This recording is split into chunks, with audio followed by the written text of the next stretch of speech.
जगत पिता हैं आप। आपके कर्तव्य व्यक्तिगत स्वार्थ से कहीं अधिक महत्वपूर्ण हैं और आपके विवाह से संसार का कल्याण भी जुड़ा है, क्योंकि तारकासुर का अंत एकमात्र आपकी संतान के द्वारा ही संभव है।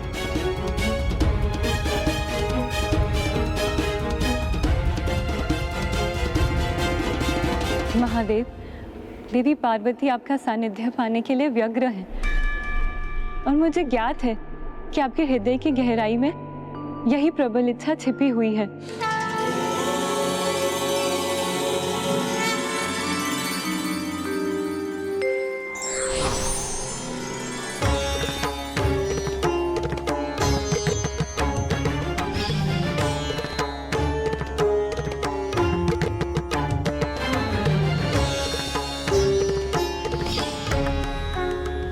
मेरी विनती स्वीकार कीजिए महादेव।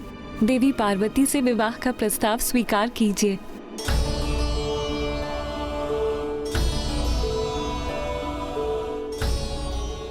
नहीं, नहीं, नहीं।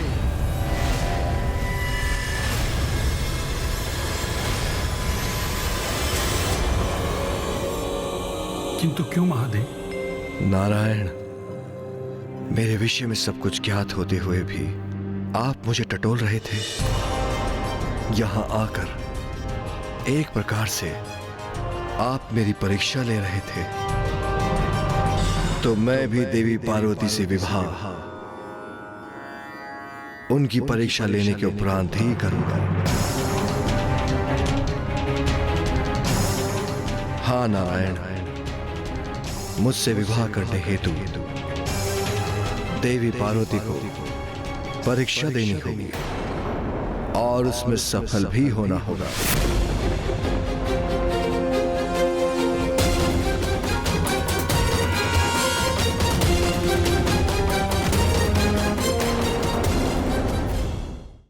महादेव माता पार्वती की परीक्षा लेना चाहते थे, किंतु क्यों?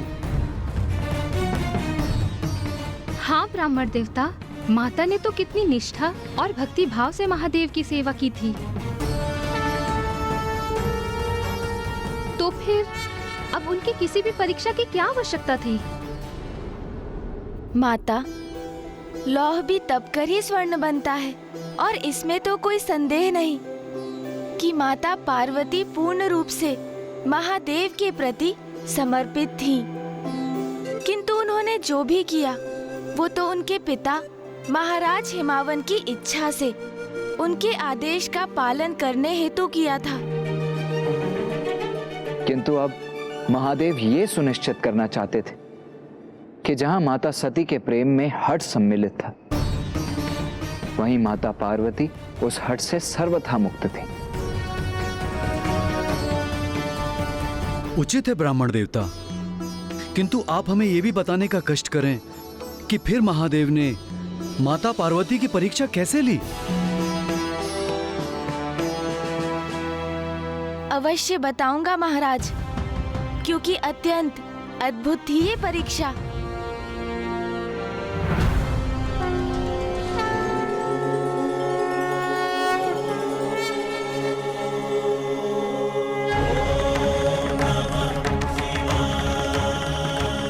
पार्वती, मैं तुम्हारी परीक्षा लेने आ रहा हूं।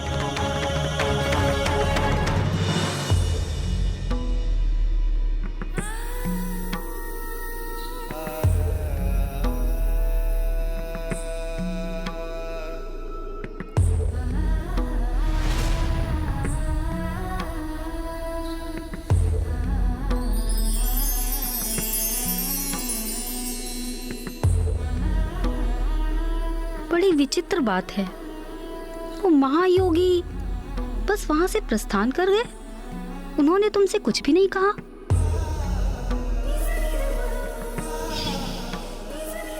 प्रभु, प्रभु, नहीं, उन्होंने तो मुझसे एक शब्द भी नहीं कहा।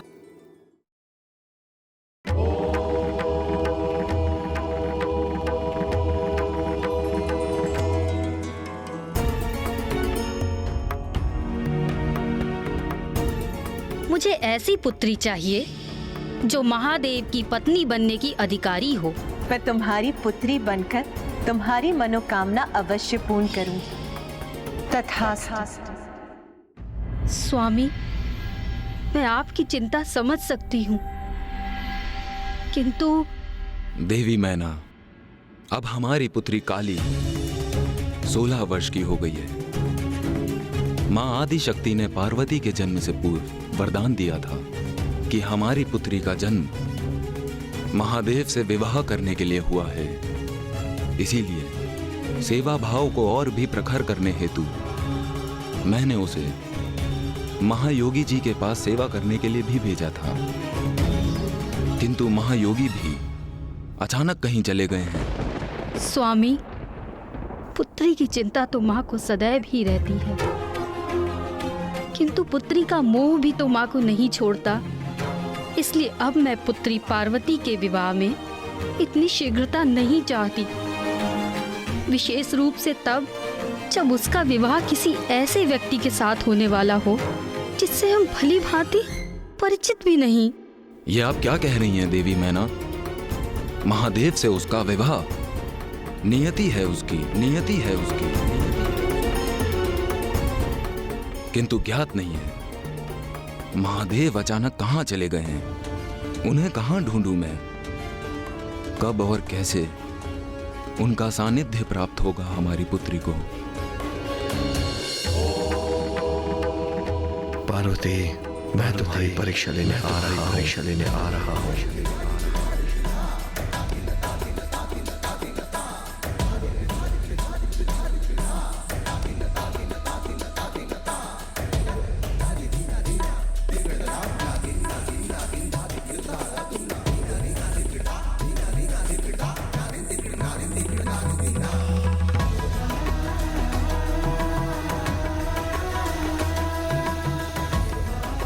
क्या हुआ पार्वती? अब अचानक से तुम इतनी विचलित कैसे हो गई? याद नहीं, मुझे ऐसा आभास हुआ जैसे किसी ने मुझे मेरे नाम से पुकारा।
सर्वशक्तिमान होते हुए भी ईश्वर सरल मार्ग नहीं चुनते, अपितु परीक्षा का मार्ग अपनाकर सभी को संदेश देते हैं कि जीवन में कुछ भी सरलता से प्राप्त नहीं होता।